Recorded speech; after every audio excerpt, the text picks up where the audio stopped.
Hello and welcome to the SWS Classroom Chat. As you can see behind me, this is recess time at the Army Public School, Bolaram. A whole lot of children, and so we decided that we'll conduct the interview in this kind of an atmosphere. Lovely atmosphere, lot of dynamism. Okay, and with me is Madam Kamalini Rao, English faculty, and we will be discussing what students of class 10 CBSE should do in the board examinations as far as the English paper is concerned.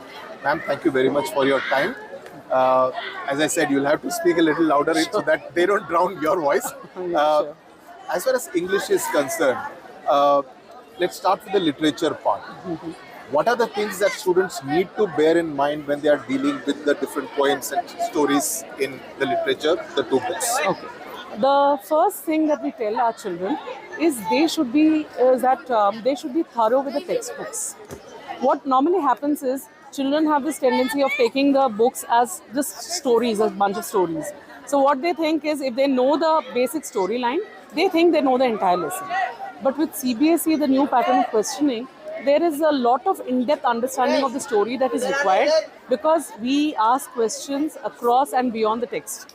That means there could be two different stories. We are analyzing two different characters from different stories and drawing, either trying to find their contrasts or making comparisons or of their similarities and differences. So if they have to do that, they have to know both the stories very, very clearly and know all the characters in an in-depth manner so that they can analyze them very well. So in the last 1 month before the examination, what would you suggest the students need to do? Read it multiple times? Yes, that is what I tell them. Many of the keywords? Exactly. What I tell them is they have to keep repeating. They have to, it doesn't matter, they don't have to sit and study and by heart the lesson. But what they have to do is read a little at a time every single day till the day they go for their final exams. Because that is definitely going to help. When we tell them that they have to sit and by heart, there is pressure on the child. And then he tends to forget. So what we suggest is give a casual reading.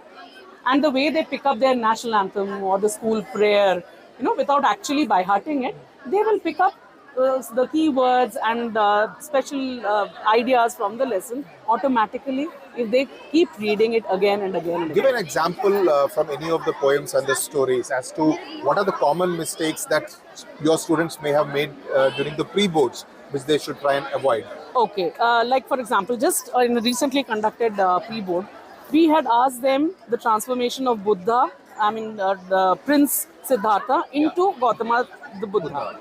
And the children mentioned in the answer that Buddha grew up without knowing what was poverty.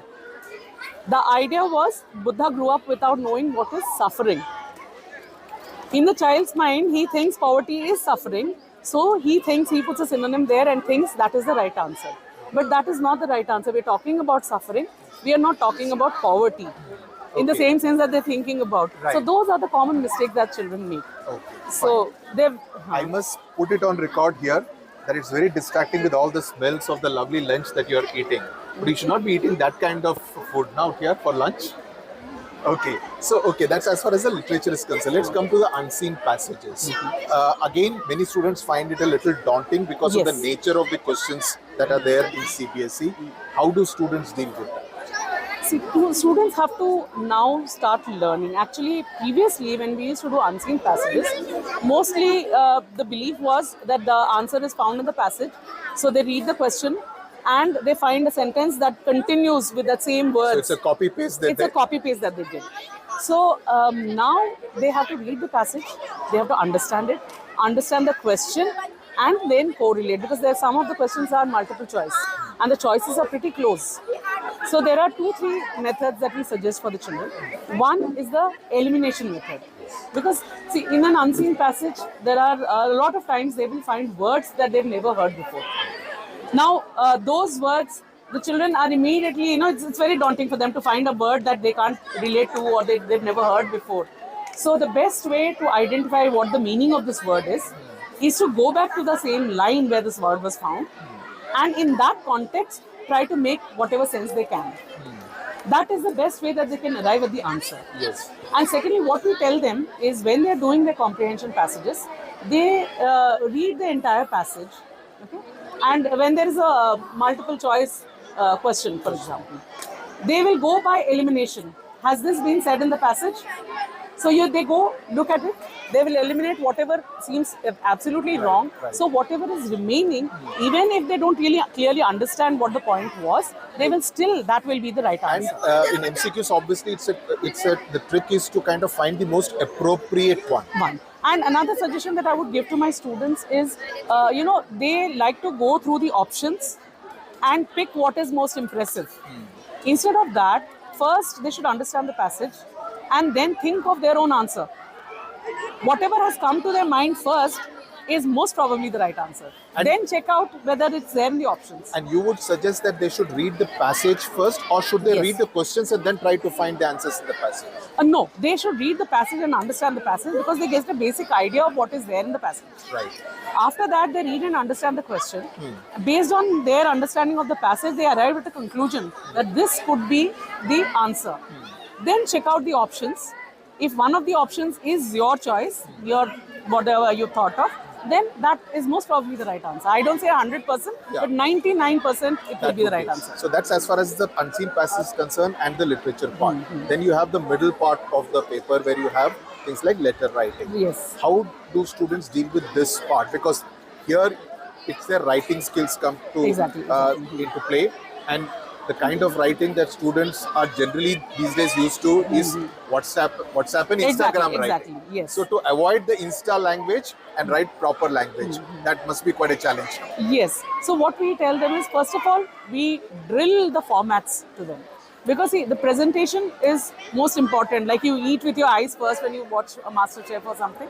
The same thing, when the presentation is the most impressive. Yeah. So they should know their formats right. And moreover, marks are for the format also. You get 1 mark for the format. So we drill the formats since they have only formal letters. So we drill the formats first of all. And then if it's a letter to the editor, we give them certain cliched patterns that this is the line you start with. I mean, there may be several ways of writing it, but for those who can't think of an innovative way, this is what it is. You have to introduce yourself. Who are you, first of all? What is the purpose of writing? We also teach them how to divide these passages because there's always an introduction. There is a main body where you're talking about the problem or whatever you're addressing what the problem is, the question. And then there is a conclusion. This is a standard format for any formal letter. And when they're writing an introduction, how do they write an introduction? There are certain cliched words that we use, we find in most places, so we give them that. We give them a practice. And we tell them how to divide. When does see, there is a lot of confusion. They do not know where to end the introduction and start the main body. This is one major problem that they face. So the introduction is nothing but an expansion of the subject. Correct. So what they do is they first introduce themselves, I'm so and so, and then they say why they are writing this letter. There ends the introduction. After that, some of the points can be picked up from the question itself because the question gives them cues that this is the problem. So they talk about all those things. Then they expand on it, say why there is this problem, and then they give a few suggestions on how to solve these problems. And for this, there needs to be some kind of awareness of, let's say, civic issues, because those will be the kind of Yes, topics. but I think CBSE is also, the questions framed and the questions are usually of such kind, which they already know, environmental issues or problems of A 15-year-old is traffic, and expected a to know. 15-year-old is expected to know that much. That's fine. Okay. So that's as far as the writing part. is Writing part, concerned. and actually the most difficult part now in writing is the analytical paragraphs. Children are finding it very difficult to analyze things. So that they have to be very, very careful because analytical paragraphs have a lot of visual clues. They could have a verbal clue also. So it's their choice. They could pick something with a verbal clue or a visual clue. So even when they are writing something with a visual clue, we tell them that first of all, the first line should be in only one paragraph.